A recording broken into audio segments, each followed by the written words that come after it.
Hi, today's lesson is a Beatles song, All My Loving.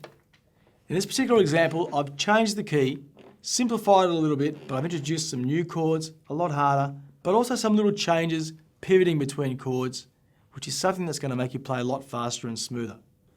So, the chords in this song, A minor, D7, a G chord, E minor to a C chord, A minor and an F chord. Okay, so let's discuss these chords. They're a bit harder. Okay, first chord we have is the A minor. There it is there. First finger, second string, fourth string, third string. Now we're going to go to this new chord that you haven't seen yet called the D7. Now this finger here is our pivot finger. We're not going to move it. We're going to bring the third finger all the way down to the first string and the second finger to the third string. So what we have is a fairly hard change, but having that finger not move, the first finger, makes the chord so much simpler. So we'll practice that. A minor, D7 coming now. A minor, D7. A minor, D7. Okay. Next chord is the G chord. There's no pivot here. We just jump straight to the G chord. But we've done it enough times, so I don't think it should be that hard for you by now. So, there's my G chord. Now, a new chord for you. It's pretty simple. It's called the E minor. We're going to jump this finger underneath the first. But before we do that, let's pick those two fingers out of the way. In previous chords, we've used an E minor 7, but it's time to learn it properly. So, those two fingers up and our second finger under the first. So it's not too bad a move. It's a bit harder. Remember, your first finger has now become your pivot finger. G to E minor.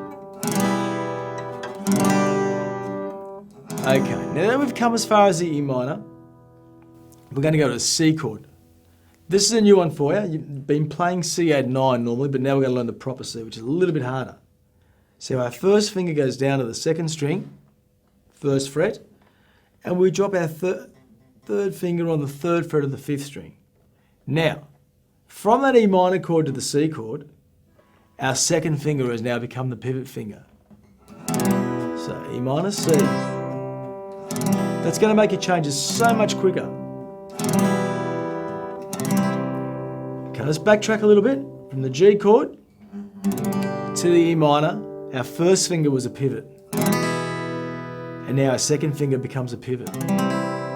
All along making our life so much easier. Once again, G, E minor, C. Now we go to the A minor chord. And all we've got to do here is get our third finger and tuck it under the second. So we've gone C to A minor. Now, actually our first and second fingers have become the pivot fingers. So far, all the way across, we've had a pivot with different fingers, but it's made the chord so much easier. Let's go C to A minor.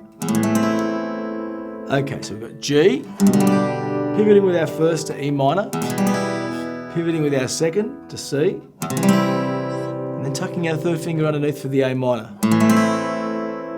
Now here comes a new chord for you. It's an F chord. This one's a toughie. So, we'll be tackling more of this in later series. But, we're going to use a bar for the first time. We're going to take our first finger and bar it, so it's actually crossing two strings, the first and second. Now, we really need the thumb to work properly here, and I push my thumb and my first finger together as if I'm gripping something. And that's the only way to explain it, gripping. Okay. So now gripping, tight. With our first finger, we've got the first and second string. Our second finger is going to go on the second fret, and the third string. Our third finger is going to go on the third fret of the fourth string. So that's a hard chord to play. Try not to hit the sixth string or the fifth string, just for this example. There's our F chord. Now, as hard as that is, at least we're coming off the C chord. And the C chord was just here, if you remember. So all we've got to do is grab the second and third fingers and bring them down. And if you can do that, and then just roll your first finger and flatten it. And there's your F chord. So let's just go through the pivots really quick. A minor to D7 with our first finger as a pivot. So I treat that as section 1. Then we go to the G chord, and we pivot with our first finger to the E minor, pivoting with our second finger to the C, and tucking our third finger underneath, and the F chord. So, once we've played the F chord, it looks similar to the C chord, so that's one way to remember it. But we're coming from the A minor chord. So, we swap our fingers there and roll the first finger back. There's our F chord. And just remembering, if you get stuck, the F chord looks like a C, it's just down a little bit further. It's just a good way to remember these chords for now.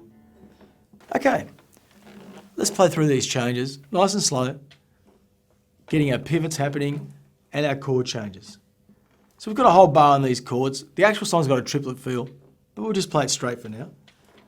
So it's A minor to D7. 1, 2, 3, 4, 1, 2. G to E minor. C to A minor. 2 bars of F. F, 2, 3. A minor. D7. G to E minor. C. A minor. Bars of F. Okay, I hope you enjoyed that lesson. It's starting to get a bit more complex, as you can see. Newer chords, but there's little tricks that you need to learn, like pivots and that. And all this stuff, once again, as I said before, it's just you practicing and enjoying yourself. It's got to be fun.